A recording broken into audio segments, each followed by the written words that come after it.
That's all you deserve, my mother whispered, pressing a $500 check into my hand while my sister posed for photos behind a $250,000 wedding reception.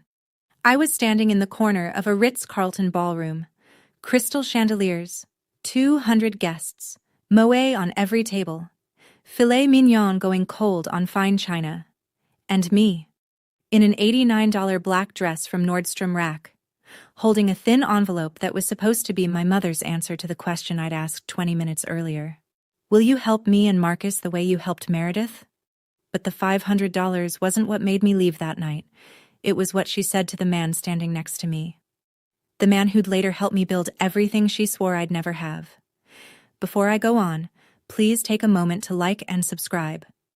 But only if you genuinely connect with this story. And tell me in the comments. Where are you watching from right now? And what time is it where you are? My name is Sienna Hewitt. I'm 30 years old now. But let me take you back 2 years. To a Saturday in June, inside a ballroom at the Ritz-Carlton in Hartford, Connecticut, the night I stopped trying to earn my mother's love. I grew up in Glastonbury, Connecticut. The kind of town where every lawn is trimmed to the same height, and every family portrait hangs in the same spot above the fireplace. 4-bedroom colonial on a tree-lined street, 2-car garage, a golden retriever named Baxter. From the outside, the Hewitts looked like a catalog family. From the inside, we ran on a ranking system. My older sister Meredith was the blueprint. Straight A student, captain of the varsity lacrosse team, early admission to Johns Hopkins. She moved through life like someone who'd been told since birth that the world was hers, and she believed it, because our mother made sure she did. Diane Hewitt, 58, former surgical nurse who'd once dreamed of medical school but never applied. She poured every ounce of that unfinished ambition into Meredith like concrete into a mold. And Meredith hardened into exactly what our mother wanted. A dermatologist with a private practice, a boyfriend from the right family, and a smile that photographed well at holiday parties. Then there was me. I was the one who drew instead of studied. The one who won an art contest sophomore year and brought the ribbon home to a silent dinner table. My mother looked at it the way you'd look at a coupon you'd never use. That's nice, Sienna, but creativity is a luxury. Stability is a responsibility. That ribbon went into my bedroom. Meredith's lacrosse trophies, her honor roll certificates, her Johns Hopkins acceptance letter, those lived in the glass display cabinet in the living room. You could see it from the front door. Guests always noticed. That was the point. One daughter who would save lives. One daughter who drew pictures. Guess which one got mentioned at Thanksgiving? I graduated from UConn with a degree in communications and a GPA that nobody in my family ever asked about. Landed a job as a junior marketing coordinator at a small agency in Hartford. Bridwell and Partners. 11 employees. An office above a sandwich shop on Asylum Street. Salary, $38,000 a year before taxes. It wasn't glamorous, but it was mine. The problem was the car. Hartford's public transit doesn't reach the suburbs where I needed to meet clients. I needed a vehicle, but my credit history was thin. A student card with a $2,000 limit and 6 months of on-time rent. Not enough for an auto loan on my own, so my parents co-signed. $18,000 for a 2019 Honda Civic with 62,000 miles. Monthly payment, $312. On paper, it was a generous thing to do. In practice, it was a leash. My mother kept the co-sign agreement in her bedside drawer the way some people keep a loaded weapon. Every Thanksgiving, every phone call where I mentioned wanting something different, every time I pushed back on anything, the leash tightened. You still owe us for that car, Sienna. Don't bite the hand that co-signed your loan. My father, Gerald, 60, retired sales manager, the kind of man who reads the newspaper to avoid conversations, would sit across the table and say nothing. He'd look at his plate. He'd chew slowly. And when my mother was finished, he'd say, "Your mother has a point," without ever specifying which one. The Honda Civic sat in our parents' driveway every holiday, right next to the BMW X5 they'd bought Meredith as a medical school graduation gift. 2 cars, side by side, one earned, one bestowed, both telling the truth about where we stood. I met Marcus Calloway at a coffee shop on Pratt Street, the kind of place with mismatched mugs and a chalkboard menu that changes daily. He was sitting by the window with a laptop open to Figma, a half-finished cold brew sweating beside his elbow, and a calm about him that I mistook for indifference until he looked up and smiled. Marcus was 29, UX designer, freelance. He'd been on his own since 18. Parents divorced when he was 14, Mom moved to Florida, Dad drifted into a bottle. He put himself through community college, taught himself design, and built a client list one cold email at a time. His emergency fund was small, but it existed, which is more than most people I knew could say. What I loved about Marcus wasn't that he was ambitious in the way my mother understood ambition, corner offices and titles. He was ambitious in the way that mattered. He showed up, every single day, for his work, for me, for the life we were quietly building in a one-bedroom apartment with secondhand furniture and a budget spreadsheet taped to the refrigerator. My mother found out about Marcus 3 months in. Her response arrived over Sunday pot roast. A freelancer? She set her fork down like she was placing evidence on a table. So neither of you has a real job. That same month, Meredith got engaged to Dr. Trent Cole, orthopedic surgeon, old money family from Darien, Ferragamo loafers, the kind of jaw that belongs on a campaign poster. My mother hosted the engagement dinner herself. Champagne, catered, 40 guests in the backyard. Meredith found a partner who matches her ambition, my mother told me at that dinner, glancing at Marcus across the yard. You found a partner who matches your situation. Marcus heard it. He didn't flinch, but I saw his jaw tighten the way it does when he's swallowing something he'll never forget. 5 weeks before Meredith's wedding, Marcus proposed. It wasn't a rooftop. It wasn't a ring in a champagne glass. It was a Tuesday night in our apartment. Pasta on the stove, rain against the window. And he said, I don't have a speech. I just know I want this to be my life. You. This. Us. The ring was a simple solitaire he'd saved for over 4 months. I said yes before he finished the sentence. We told my family the following Sunday. Meredith smiled in a way that didn't reach her eyes. My father said, That's wonderful, sweetheart, and went back to his newspaper. My mother looked at the ring for exactly 1 second, then turned to Meredith. Have you confirmed the florist for the orchids? The wedding planning was already a freight train, the Ritz-Carlton Hartford. A planner flown in from New York.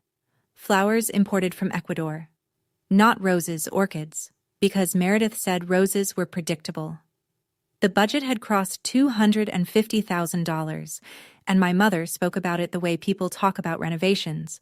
Necessary, overdue, an investment in the right things. My role in the wedding was assigned, not discussed. I would manage the guestbook table. The guestbook table, a small podium by the entrance, away from the ceremony, away from the reception, away from every photograph. I'd greet guests, hand them a pen, and smile. Meredith texted me the week before. You can bring Marcus. Just don't let him talk to Trent's colleagues about freelancing. It's not the same world. I stared at that text for a long time. I should have said something. I didn't. The wedding was in 5 weeks. I didn't know yet that it would be the last time I'd sit at my family's table. The Ritz ballroom looked like it had been designed to remind everyone in the room exactly how much money was being spent. Crystal chandeliers hung low over tables dressed in white linen. Each centerpiece was a sculpted tower of white peonies and trailing jasmine, flanked by diptyque candles that filled the air with tuberose and warm cedar. A string quartet played Pachelbel in the corner. 200 guests in cocktail attire, place settings with gold-rimmed chargers, 3 forks per person. I arrived early, as instructed. My dress was black, simple, cap-sleeved, purchased online from Nordstrom Rack during a 70% off clearance event. $89. I'd tried it on 3 times in our bathroom mirror before deciding it was fine. It was always going to be fine. Nobody was looking at me.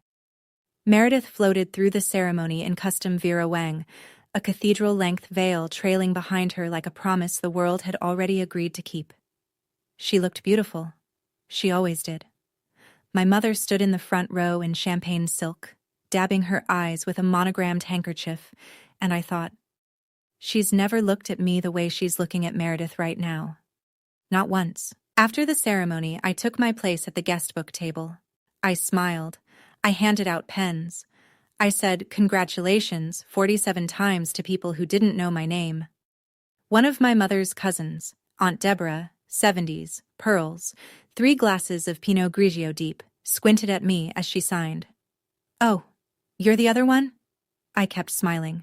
"I'm Sienna." Right. Diane always talks about Meredith. She's the star of the family, isn't she?"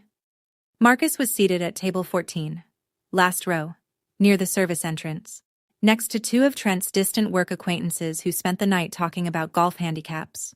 The toasts were finished. Meredith and Trent had their first dance, Sinatra naturally, and the room had that loose, champagne-warm haze that settles over expensive parties when the bill is already paid. I'd left the guestbook table to find Marcus. I wanted to sit with him, eat something, maybe steal one quiet moment before the night ended. But I only made it halfway across the ballroom before my mother appeared at my elbow. "Sienna, come here." She pulled me toward a corner near the bar, not quite private. 3 or 4 guests at a nearby high-top table could hear us if they listened. A waiter was restocking champagne flutes 2 feet away. "I know you and Marcus are planning something," she said. Her tone was the same one she used when I was 12, and she caught me drawing instead of doing algebra homework. Disappointed, but unsurprised. "You asked me last week if we'd help with your wedding. So here." She pressed a white envelope into my hand. Standard size. Light. I opened it. A check. $500. Written in my mother's neat cursive. Memo line. Wedding contribution. Sienna. I looked up. She was watching my face the way a scientist watches a test subject. "That's all you deserve." She said it softly, barely above the music. But the waiter heard. I saw his hand pause on the champagne flute. A woman at the high-top table glanced over, then quickly looked away, the way people do when they've witnessed something they wish they hadn't. $500. My sister got $250,000. I got $500. And a memo line that made it official. I folded the check, put it in my clutch, looked my mother in the eye. I didn't say a word. And I think that scared her more than anything I could have said. I walked back to table 14. Marcus saw my face before I sat down. He reached for my hand under the table. "What happened?" "Later," I said. "Not here." But here found us anyway. My mother appeared at our table 10 minutes later. She'd had another glass of champagne, not enough to slur, but enough to remove whatever thin membrane of restraint had kept her cruelty semi-private until now. She stood at the head of the table and 6 people I'd never met looked up at her. She looked at Marcus.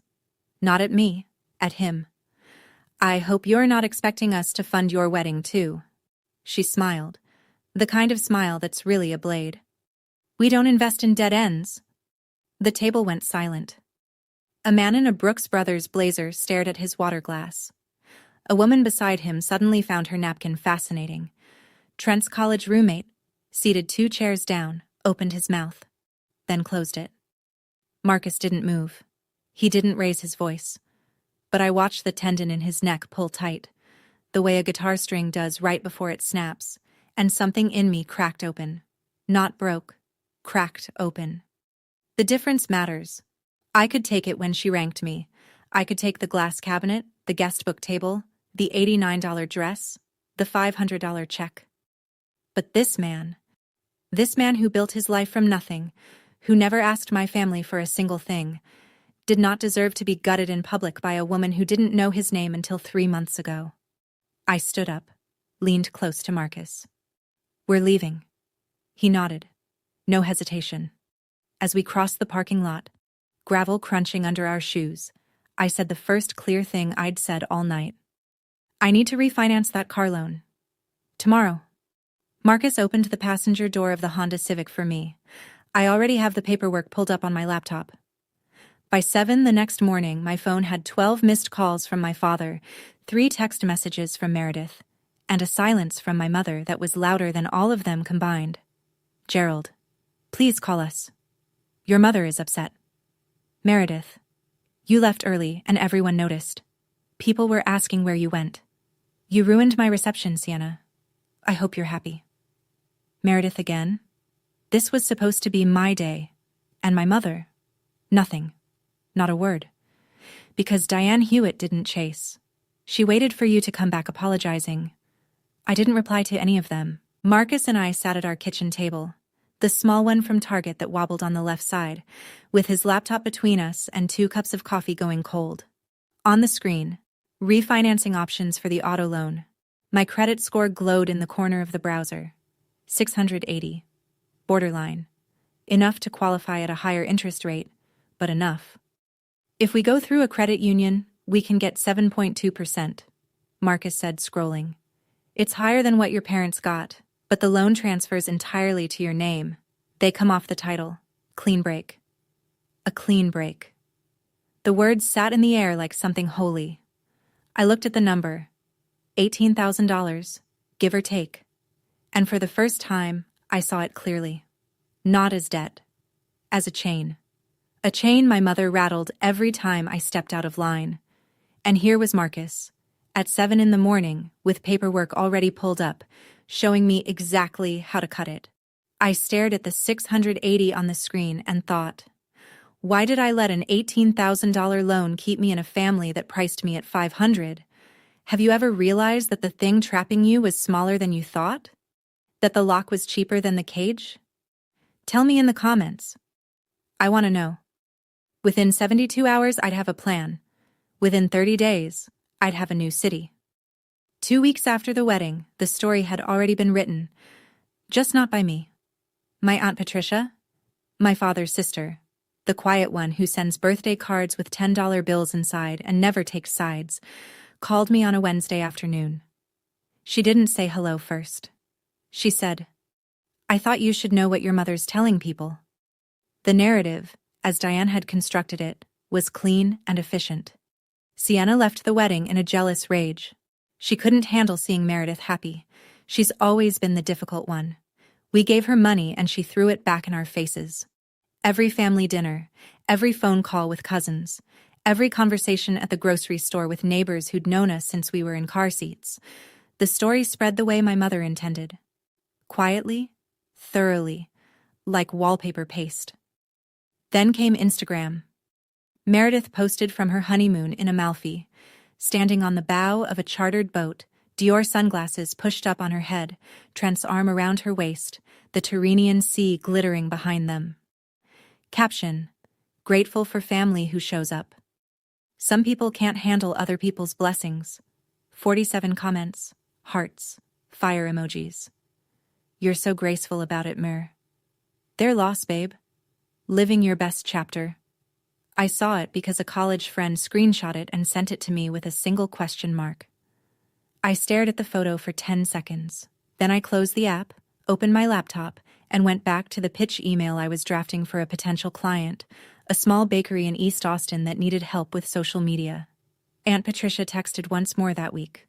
Short. I saw what happened at the wedding. Your mother was wrong.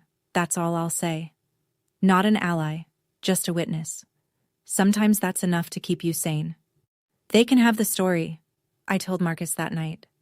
I'll have the results.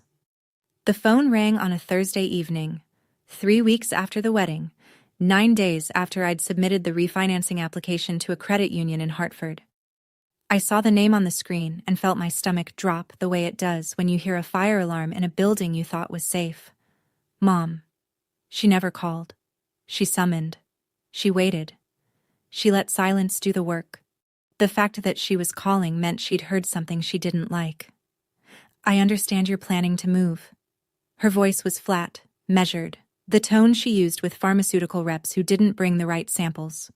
Someone told me you're looking at apartments out of state. I said nothing. Let her fill the space. If you leave, Sienna, don't expect us to keep co-signing that loan. I'll call the bank Monday morning. You can't unilaterally remove yourself from a co-signed loan, Mom. That's not how it works. A pause. I'd never cited a fact back at her before. It landed like a stone in still water. "Excuse me. The loan is a binding agreement. You can't withdraw your name without the lender's consent and a refinance." Which? I kept my voice level, professional, the way Marcus had coached me the night before. Is exactly what I've already started. The silence on her end was different this time. Not the silence of power, the silence of someone who reaches for a lever and finds it gone. 5 days later, the credit union approved the refinance. Interest rate, 7.2%, higher than the original. I didn't care. The loan transferred to my name alone. Diane and Gerald Hewitt were removed from the title entirely. I sent one email. "Mom, Dad. The auto loan has been refinanced under my name only. You're no longer on it. Thank you for the original cosign. Sienna Professional." Brief. No emotion. The leash was cut. 30 days after the wedding, I packed everything I owned into the Honda Civic. It didn't take long. 2 suitcases. 1 box of marketing textbooks and dog-eared copies of Building a Story Brand and Made to Stick. My laptop. A folder of client samples I'd built at Bridwell and Partners. A cactus Marcus had given me on our first anniversary that had somehow survived 2 Connecticut winters on a windowsill. I'd put in my notice at the agency the week before. My boss, a decent man named Phil who wore the same blue Oxford every Tuesday, shook my hand and said, "You're better than this place, Sienna. I'm sorry I couldn't pay you enough to prove it." He wrote me a reference letter on company letterhead that same afternoon. Marcus had already transitioned his freelance clients to fully remote. His laptop worked the same in Austin as it did in Hartford. That was the beauty of his work, and the thing my mother never understood about it. It traveled. We chose Austin because Marcus had done the math. No state income tax. Cost of living 30% lower than Hartford County. A startup ecosystem that welcomed small operators. A creative scene that didn't require a pedigree. Our bank account the morning we left. $4,200, combined, everything we had. My father sent a text as we crossed the Pennsylvania state line. "Are you safe?" I waited until we stopped for gas outside Roanoke to reply. One word, yes. Nothing from my mother, nothing from Meredith. Just Gerald, asking the question he should have been asking for 28 years. The interstate stretched ahead of us. I-81 south, then I-40 west, then the long, flat approach into Texas. In the rearview mirror, Connecticut shrank to nothing. Ahead, a green highway sign. Austin, 312 miles. "You okay?" Marcus asked. "Ask me in a year." Our first apartment in Austin was a studio on East Riverside Drive, 480 square feet of warped hardwood floors, an air conditioner that rattled like a diesel engine, and a window that looked out onto a parking lot where someone had spray-painted "Dream Big" on a dumpster. Rent, $1,100 a month. We didn't have a bed. Not at first. Marcus borrowed an air mattress from a guy he'd met in an online design forum who happened to live in East Austin. That first night, we lay on it side by side, listening to the AC shudder through its cycle, and I stared at the ceiling. Water stain in the corner, shaped like a lopsided heart, and the thought came uninvited. What if my mother was right? I didn't say it out loud. I didn't have to. Marcus rolled over and said, "It'll get better. It has to. We didn't drive 1,700 miles to quit." I started working the next day. Barista at a coffee shop on South Congress, $12 an hour plus tips. The owner was a woman named Denise who made her own oat milk and called everyone sugar. I poured lattes from 6 to 2, then came home, showered, and sat at the kitchen counter, which was also our dining table, which was also my desk, and opened Upwork. The first month, I landed 3 gigs. Social media management for a nail salon in Round Rock, $400. A flyer design for a food truck called Big Tony's Brisket, $250. An email campaign for a yoga studio in South Lamar, $750. Total freelance income. Month 1, $1,400. Combined with barista tips and Marcus's freelance UX work, we cleared rent. Barely. Groceries came from H-E-B, and I learned that rice, beans, and optimism could stretch further than I'd ever imagined. Freedom tastes different when you can't afford furniture. In March, 3 months into Austin, I signed my first real contract. Not an Upwork gig. A real client, with a real scope of work and a signed agreement. A boutique hotel on South Congress called The Wren. 12 rooms, exposed brick, a rooftop bar that served mezcal cocktails to tourists who wanted to feel like locals. The owner needed a full brand refresh. New logo, social media strategy, website copy. Fee, $3,500. I was so excited I called Marcus from the parking lot and nearly cried. 3 weeks later, the owner, a man named Derek who wore linen shirts and changed his mind the way other people change socks, killed the project. He didn't like the color palette. Then he didn't like the font. Then he didn't like the vibe. He canceled the contract, paid 50% as the kill clause required, and moved on to a buddy from LA who'd do it for free. $1,750. 3 weeks of work. $200 out of pocket for Canva Pro and stock photography. I sat on the concrete steps outside our apartment building that evening, holding a bottle of water, staring at the traffic on Riverside Drive. Marcus came out with a cup of coffee. The good stuff, from Denise's shop, which he'd bought with the last of his tip money from helping her rearrange the back storage. "Hey," he said, sitting down. "Your credit score hit 710 last month. The refinance is working." He paused. "Also, remember that woman at the cafe? The one who asked about your food truck campaign for Big Tony's? Lorraine something? She left her card. Said you should call." "Who's Lorraine?"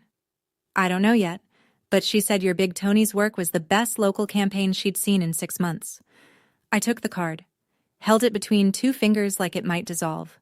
Lorraine Voss, marketing consultant, Austin, Texas.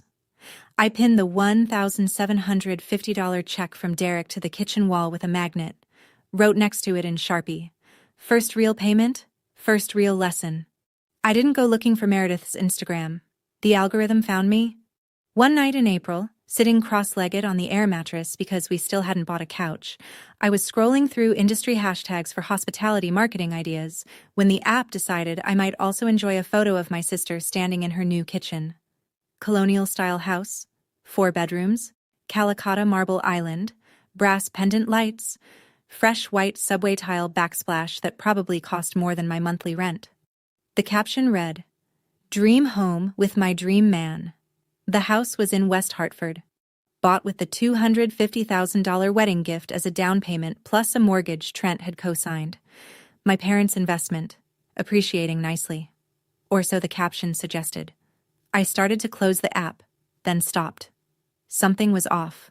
The post had fewer likes than Meredith's usual content. She had nearly 200,000 followers, mostly patients and lifestyle-adjacent accounts. And buried in the comments, a friend had written, "Where's Trent? Haven't seen you two together in a while?" Meredith's reply, "He's busy saving lives." The exclamation marks were doing a lot of heavy lifting. I closed the app, opened my laptop, pulled up the pitch email I was drafting for a bed and breakfast in Dripping Springs that needed help with their booking funnel. Meredith's kitchen had a 6-burner Wolf range. I was sitting at an IKEA lac table I'd assembled wrong twice. The legs were slightly uneven, so my laptop tilted 1 degree to the left, always. Every email I'd sent for 4 months had been written at a slant. I didn't know it then, but Meredith's dream home was already worth $60,000 less than what they'd paid for it. The Connecticut housing market had softened, and Trent wasn't busy saving lives. He was busy ruining theirs. May was the month that nearly broke us. 5 months in Austin. The numbers on my banking app read like a countdown. $1,800 in checking. Rent due in 6 days. $1,100, which left $700 for everything else. Groceries, gas, phone bill, the internet we needed to keep freelancing. The Canva Pro subscription I couldn't cancel without losing access to my client templates. Then Marcus lost his biggest client. A fintech startup in San Francisco that had been paying him $4,000 a month for UX work sent a 2-line email. Restructuring our design budget. Effective immediately, we're pausing all contractor agreements. Thanks for everything. Thanks for everything. The corporate equivalent of a shrug. That month, our combined income dropped 40%. We ate rice and black beans 4 nights in a row. Marcus picked up a one-day gig helping Denise build shelving at the coffee shop. $200 cash, paid same day. I took on a rush project for a real estate agent in Pflugerville who needed Instagram content. $300 for 15 posts. I made them in one night, fueled by instant coffee and a feeling that hovered somewhere between determination and dread. One evening, while Marcus was on a call with a potential new client, I walked into the bathroom, shut the door, turned on the faucet and cried. Not the graceful kind. The kind where your whole body folds and the sound that comes out doesn't sound like you.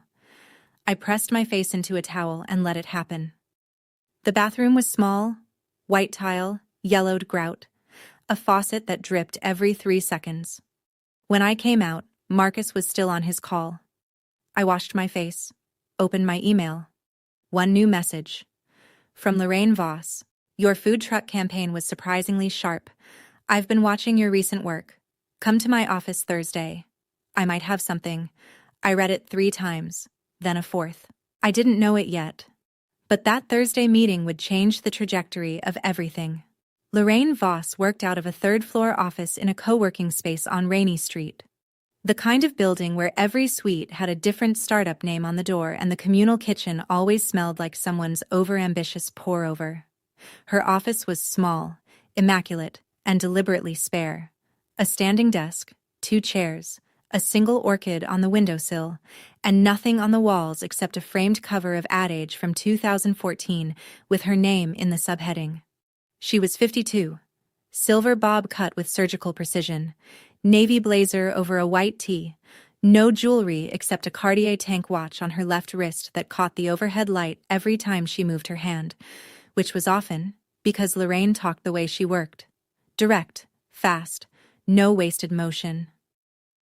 Your Big Tony's brisket campaign increased their weekend foot traffic by 34%, she said before I'd fully sat down. I called Tony. He confirmed the numbers. That's not luck. She paused. Looked at me the way a contractor looks at a load-bearing wall, assessing what it can hold. But your pricing is amateur. You charged $800 for work worth $4,000. You're not doing yourself any favors by being cheap. You're telling clients you don't believe in your own value. The words hit closer to home than she knew. Here's what I'm offering. I have 2 hospitality clients. A boutique hotel in the Domain and a bed and breakfast out in Hill Country. Both need social media strategy and brand refreshes. I'll refer you if, and only if, you come back to me with a proper proposal, proper pricing, and a registered LLC. Not a freelancer with an Upwork profile. A business. She checked her watch. You have 48 hours. I stood. My hands were shaking. Thank you, Lorraine. Don't thank me, earn it. I don't refer sloppy work.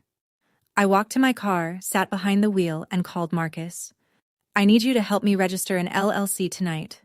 That night, Marcus and I sat at the wobbly IKEA table with his laptop open to the Texas Secretary of State website. The filing form for a limited liability company was surprisingly simple. Name, registered agent, address, purpose. The fee was $300. We had $700 in the account after rent. That's almost half of what we have left, I said. It's an investment, Marcus said, not an expense. I typed the name into the field, Hewitt Creative LLC. Marcus looked at me. You're using your family name? It's my name too, and I'm going to make it mean something different. He didn't argue. He clicked submit. $300 to file. More than half of what my mother thought I was worth at Meredith's wedding. Over the next 48 hours, I built 2 proposals on Google Docs. One for the Domain Hotel, one for the Hill Country Bed and Breakfast. I priced each project at $4,500. My fingers hesitated over the numbers. Lorraine's voice echoed. You're telling clients you don't believe in your own value. I kept the price. I emailed both proposals to Lorraine at 11:47 p.m. on Saturday, 13 minutes before her deadline. Monday morning, client 1. The Finch Hotel in the Domain replied. Let's do it. Tuesday afternoon, client 2. Bluebell B&B in Wimberley replied.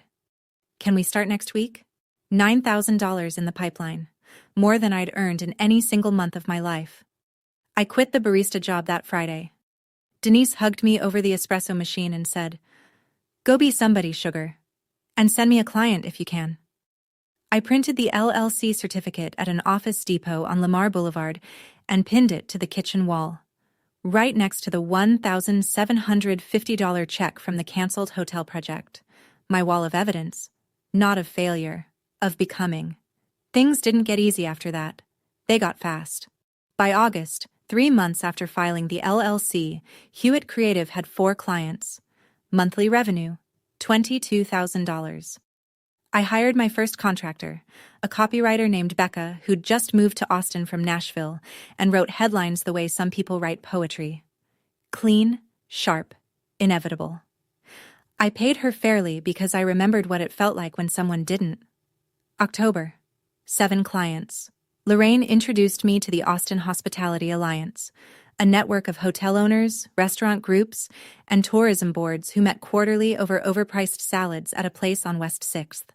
She told me to prepare a 5-minute presentation on social media ROI for boutique properties. "Don't charm them," she said. "Show them numbers." I stood in front of 40 people in a borrowed blazer and showed them numbers. My hands shook for the first 90 seconds. Then, the data took over. Big Tony's foot traffic increase.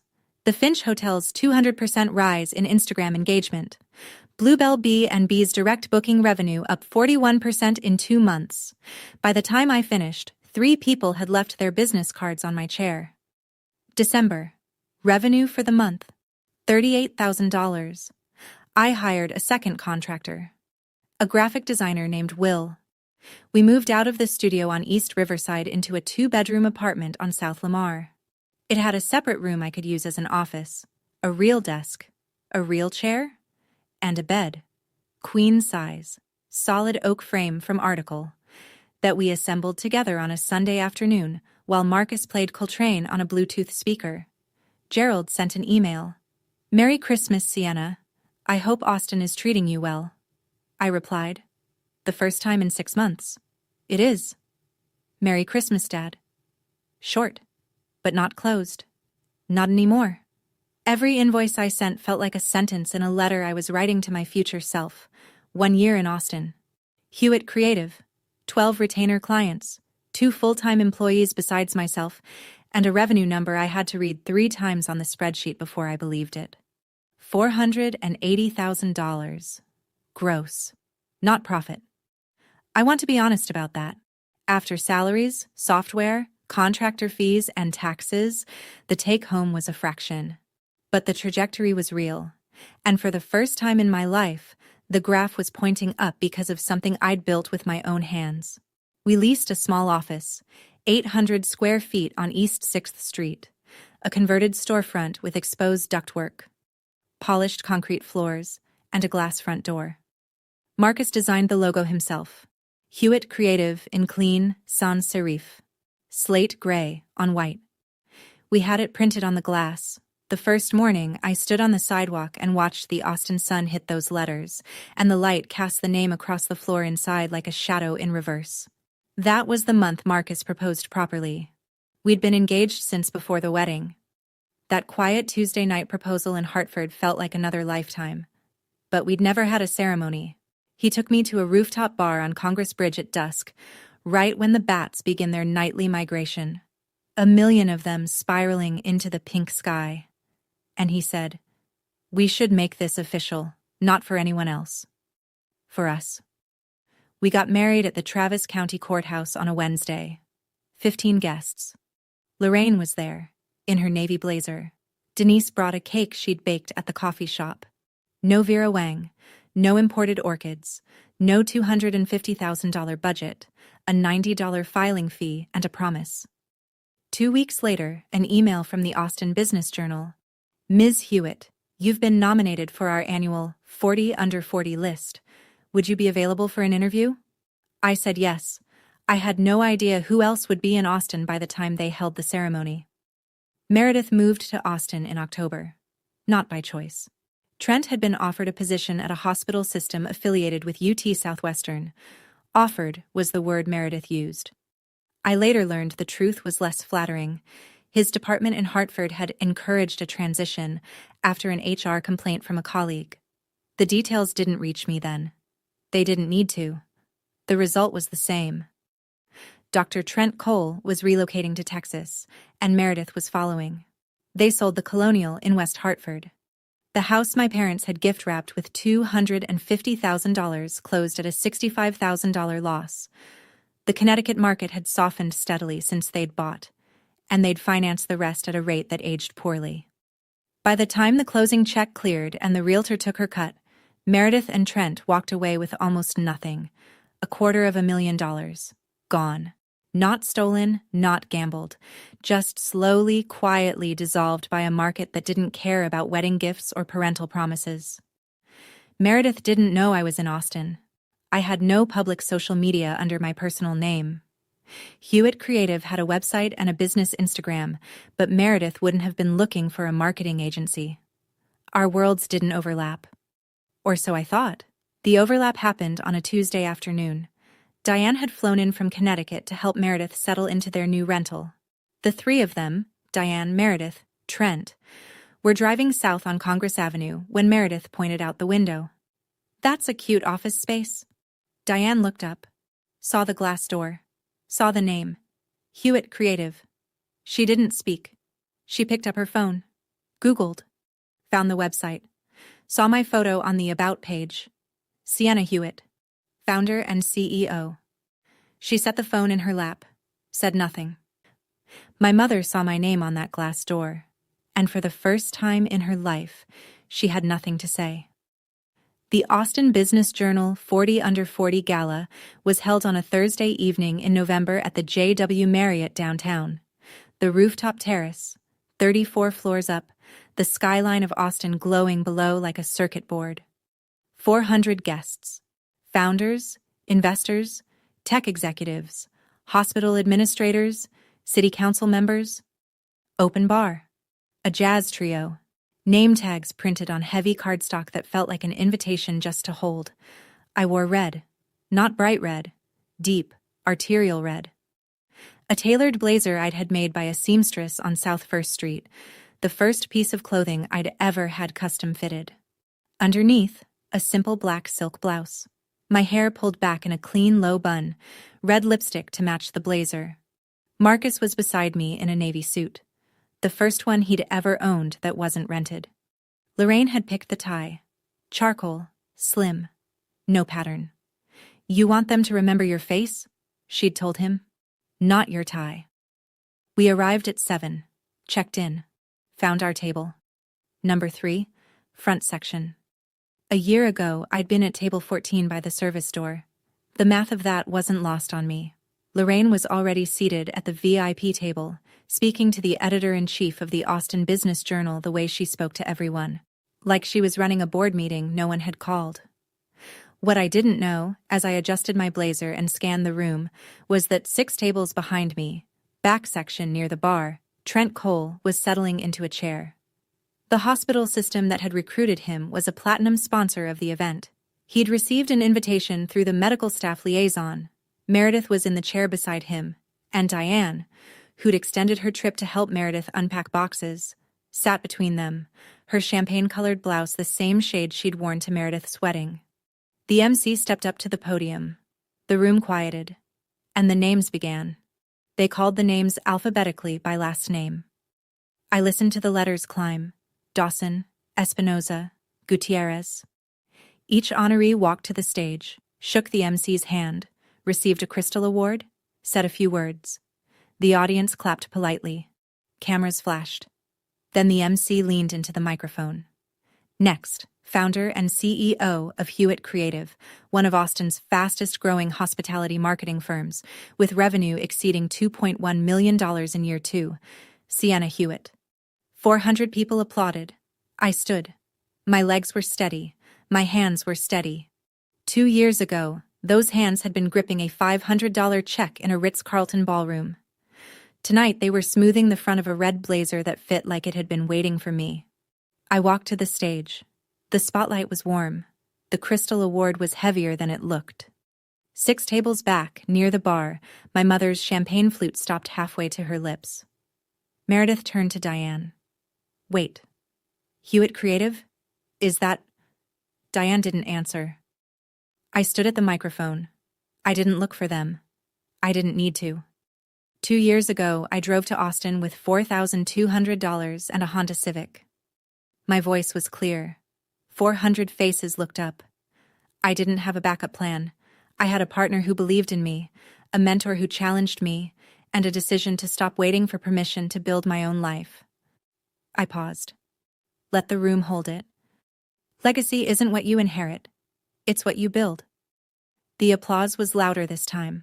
Marcus was on his feet. Lorraine was nodding from the VIP table with the smallest smile, the kind she reserved for things that met her standard. I walked back to table 3, and as I sat, my eyes drifted across the room, across the 400 faces and the candlelight and the skyline, and landed, for 1 second, on my mother. She was looking at me. I held her gaze. I nodded. Once, small, the way you acknowledge someone you recognize but haven't spoken to in a long time. Then I turned back to Marcus, and I let the evening continue without her.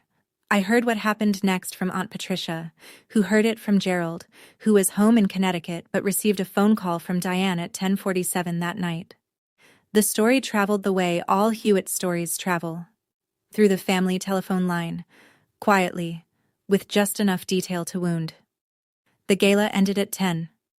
Meredith and Diane walked to the parking garage in silence while Trent stayed behind to network.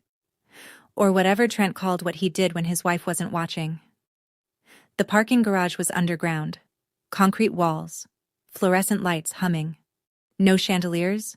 No string quartets. No Instagram filter that could soften what was about to happen. Meredith sat in the driver's seat of her BMW. The X5 that was now 5 years old, a scratch along the rear quarter panel she hadn't bothered to fix. And she didn't start the engine. She stared at the steering wheel. She built a company, Mom. Her voice cracked on the word company. A real company. People stood up for her. 400 people clapped. She got lucky, Diane said. Automatic, reflexive. The same script she'd been running for 30 years. Lucky? Meredith's head snapped toward her mother. We got $250,000 and I can't sell a house without losing money. Trent won't answer my calls after 9 p.m. I moved to a city where I don't know anyone. And she stood on that stage and she had everything. Her voice broke open. Mom, why don't I have that? The fluorescent light buzzed. Diane looked at her hands. Her nails were perfect. They were always perfect. But her hands were still. I did what I thought was best, she said. For who? Meredith whispered. The engine didn't start for a long time. 3 days after the gala, an email arrived. Not a text. Not a voicemail. An email. Because Gerald Hewitt was the kind of man who needed the structure of paragraphs to say what he couldn't manage out loud. Sienna, someone posted a clip of your speech online. I've watched it 11 times. I counted because your mother would say I'm exaggerating and I want to be precise for once. I should have stood up for you at the wedding. I should have said something when your mother handed you that envelope. I should have stood up for you your whole life. Every Thanksgiving, every phone call, every time she compared you to Meredith and I sat there eating my dinner like a coward. That's what I was. I want to name it, because I think you deserve to hear me say it. I won't ask you to forgive me. I'll ask you to let me try to be better. If you ever want to have coffee, I'll fly to Austin. No conditions, no agenda. Just your dad, being late to the only conversation that matters. I love you. I always did. I was just too quiet about it. Dad, I read it at my desk in the East 6th Street office. Morning light coming through the glass door.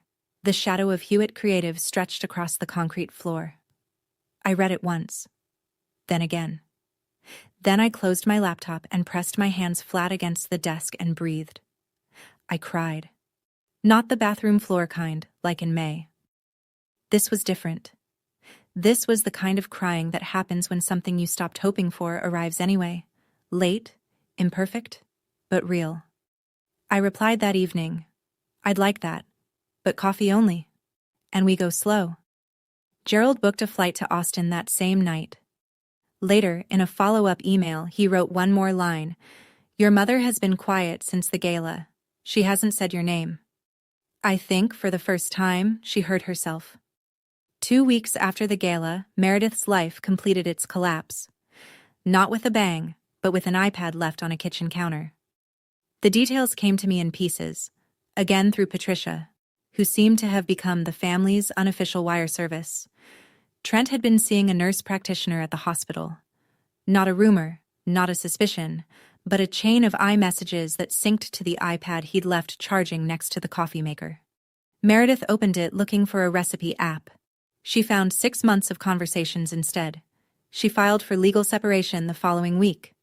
Texas is a community property state, which meant the house, their Austin rental wasn't the issue. It was the financial wreckage left from selling the Connecticut house. The remaining mortgage, the credit lines, the car payments, all had to be split. Attorney retainer, $15,000. Money Meredith didn't have in liquid cash because her dermatology license hadn't transferred to Texas yet, and Trent had been the primary earner since they'd moved. She called Diane first. Mom, I need help. Can you and Dad? We already gave you $250,000, Meredith. We don't have more. Your father is retiring. We have our own expenses. The same mother who'd funded a $250,000 wedding couldn't fund a divorce. Or wouldn't. Either way, the vault was closed. Then Meredith called me. I didn't answer. I was in a client meeting. An honest reason, though I'm not sure I would have picked up regardless. Her voicemail sat in my phone for 3 hours before I listened. Sienna, it's Meredith. I know I don't deserve this call, but I don't know who else to call. I sat with it. Marcus found me on the couch that evening, phone in my lap, staring at nothing. I'm not going to rescue her, I said. But I'm not going to gloat either. Marcus nodded. That's the right line. It was, and I held it. 1 month after the gala, Hewitt Creative signed its largest contract, a full rebrand for a chain of 8 boutique hotels across the Texas Hill Country. Website, social media, email marketing, photography direction, the works. Contract value, $340,000, phased over 12 months. The Austin Business Journal ran a feature. The headline, How Sienna Hewitt Built a $2 million agency in 2 years without a dollar from anyone. The journalist, a woman named Rachel who'd been at the 40 Under 40 gala, asked me about my background. I told her the truth, minus the names. I said I'd come from a family that didn't believe in my career path.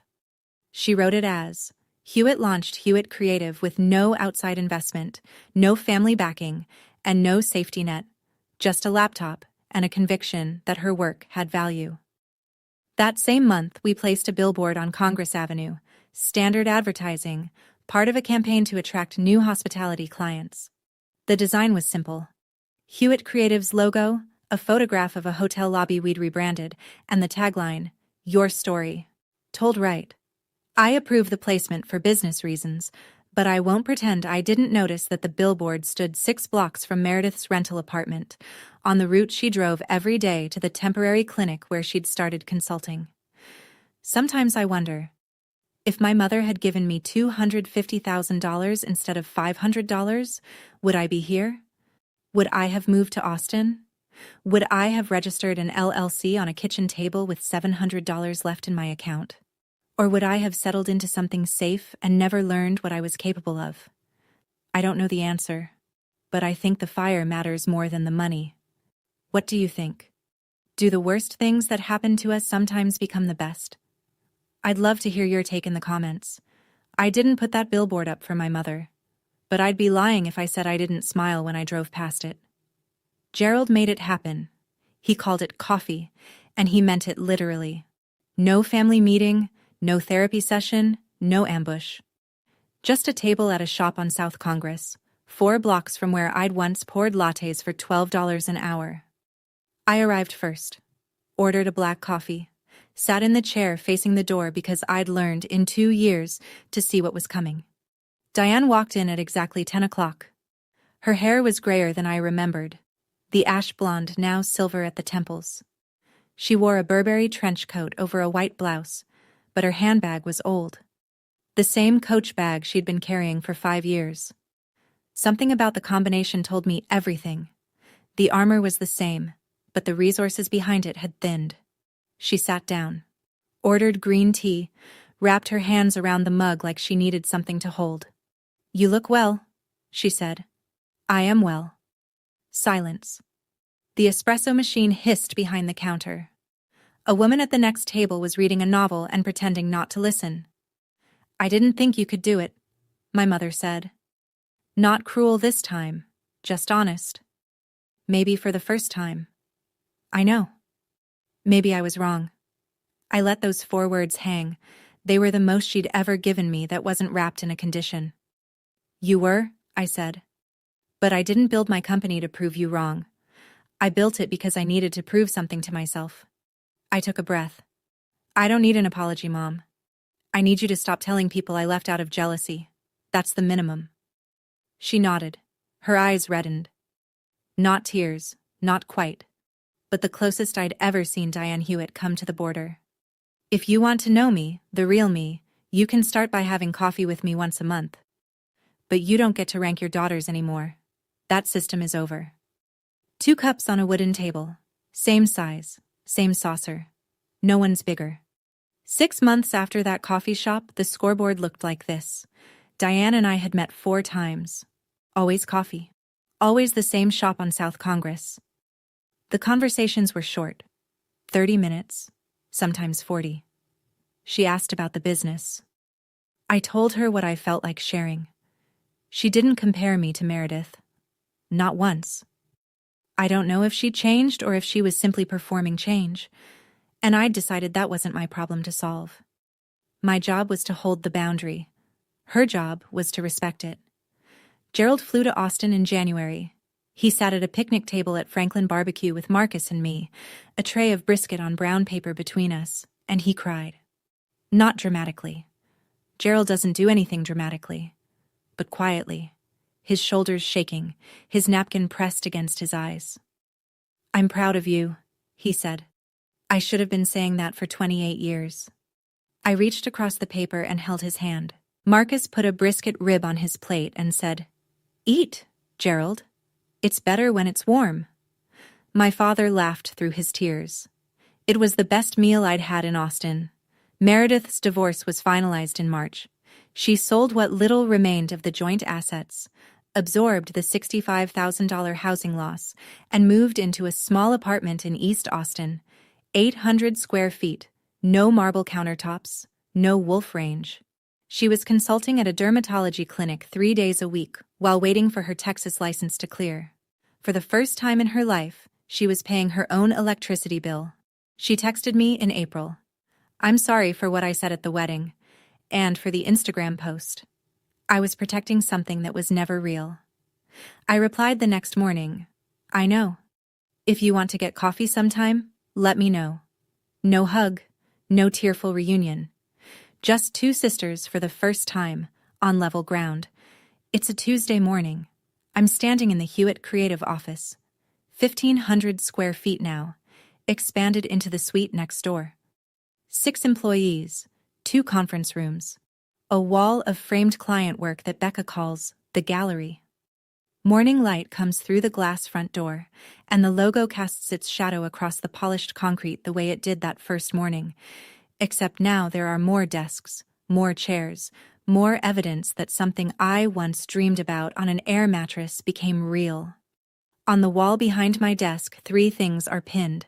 The LLC certificate from the Texas Secretary of State, dated 2 years ago, a little creased at the corners, the $1,750 check from Derek.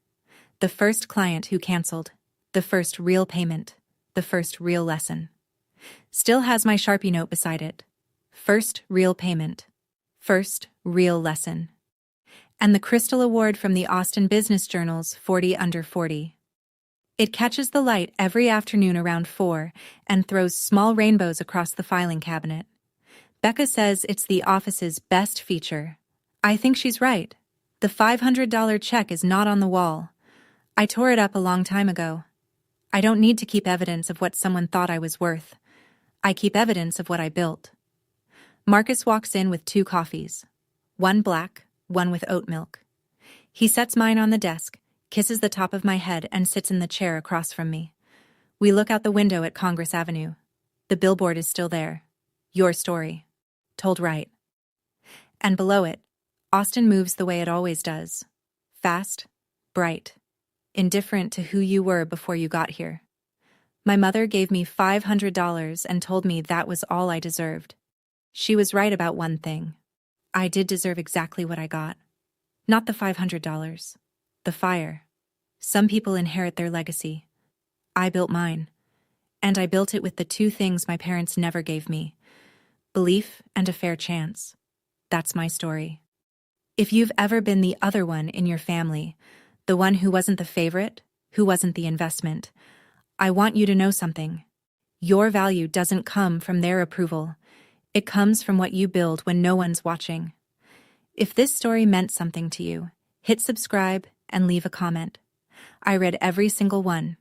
And if you want another story about someone who turned their family's doubt into fuel, check the link in the description. I'll see you in the next one.